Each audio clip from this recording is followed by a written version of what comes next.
Hujan mengguyur deras malam itu. Langit seperti tak mampu lagi menyimpan air mata dunia. Petir sesekali menyambar, seolah langit sendiri ingin mengingatkan manusia bahwa sesuatu yang besar sedang mendekat. Bagas duduk sendiri di ruang tamu rumah besar. Asap dupa mengepul tak henti dari sudut-sudut rumah. Saji telah lama tak pernah berhenti diletakkan.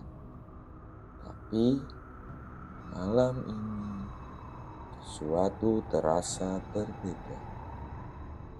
Matanya menatap kosong, ke arah lukisan wayang yang ada di dinding. Lukisan itu dulu ia beli dari pasar antik di kota Temanggung. Tapi kini sorot mata tokoh Gatot Kaca dalam lukisan itu terasa hidup. Sejak Sari meninggalkan rumah 3 hari lalu tanpa kabar, Bagas seperti kehilangan arah. Ia memang tak menunjukkan emosi pada orang-orang, tapi dalam hatinya sepi itu menggema. Toko bangunan tetap berjalan, proyek makin besar, uang tidak pernah habis. Tapi tawa, cinta, ketenangan, semua hilang. Malam itu Bagas bermimpi.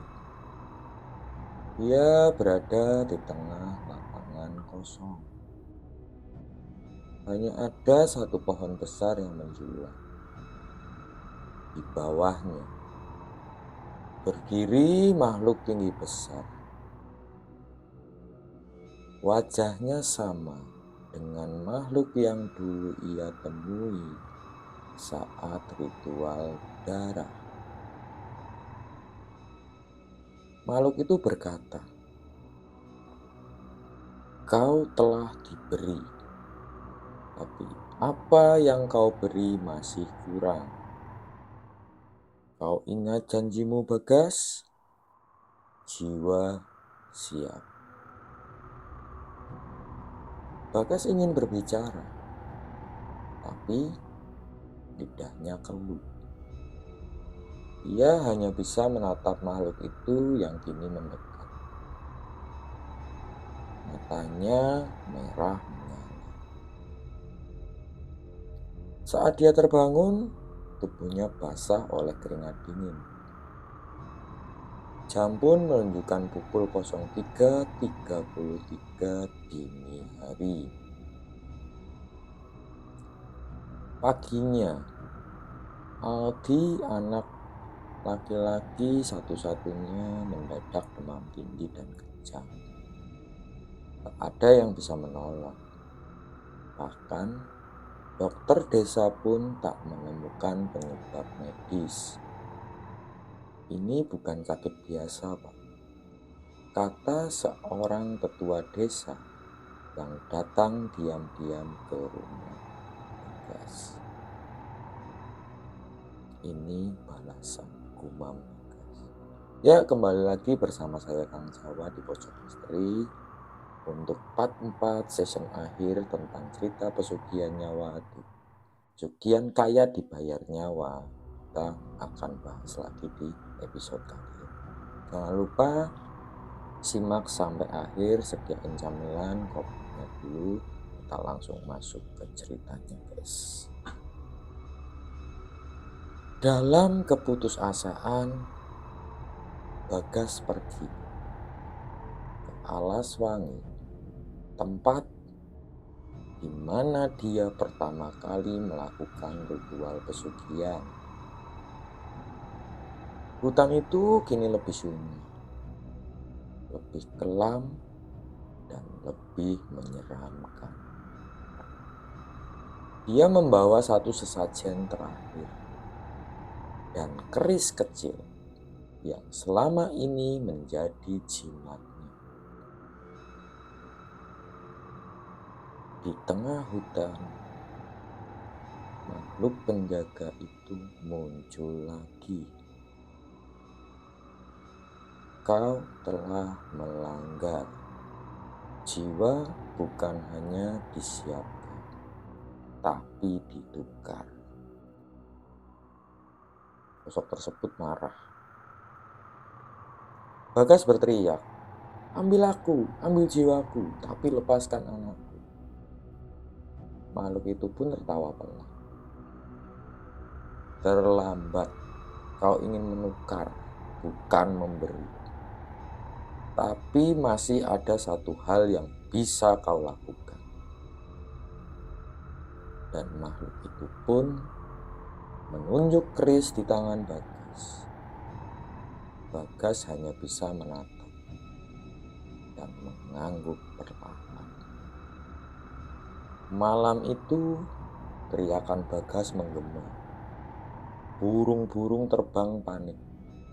Tak ada yang tahu apa yang terjadi sebenarnya, kecuali satu hal. Bagas tak pernah kembali setelah malam itu. Seminggu kemudian, Sari menyesali kepergiannya, dan dia mendengar berita dari warga desa bahwa anaknya Aldi sendirian di rumah dan dititipkan kepada keluarganya. Sari pun kembali ke rumah. Dia menemukan rumah yang sepi. Hanya Aldi yang menemaninya. Di kamar utama, di altar sesajen, ada satu benda. Keris Bagas yang patah. Sari pun menangis. Bukan karena kehilangan Bagas, tapi karena tahu Bagas telah membayar lunas semua yang ia ambil dari dunia.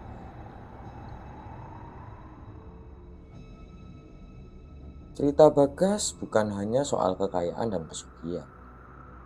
Ini adalah tentang ambisi manusia yang tak terkendali. Harga dari perjanjian dan kekuatan yang tak bisa dimengerti. Dan tentang seorang ayah yang akhirnya sadar bahwa cinta dan keluarga jauh lebih berharga dari semua yang ada di dunia. Pesugihan memang memberi jalan pintas, tapi jalan pintas selalu punya jurang di dalam ujungnya. Buat kalian, itulah akhir cerita dari pesugihan Alaswani. Kaya dibayar nyawa. Apakah kamu suka dengan cerita seperti ini? Kalau iya, tentu jangan lupa bantu channel kita berkembang dengan cara like, share, dan subscribe. Kita akan kembali lagi dengan cerita-cerita misteri yang lainnya.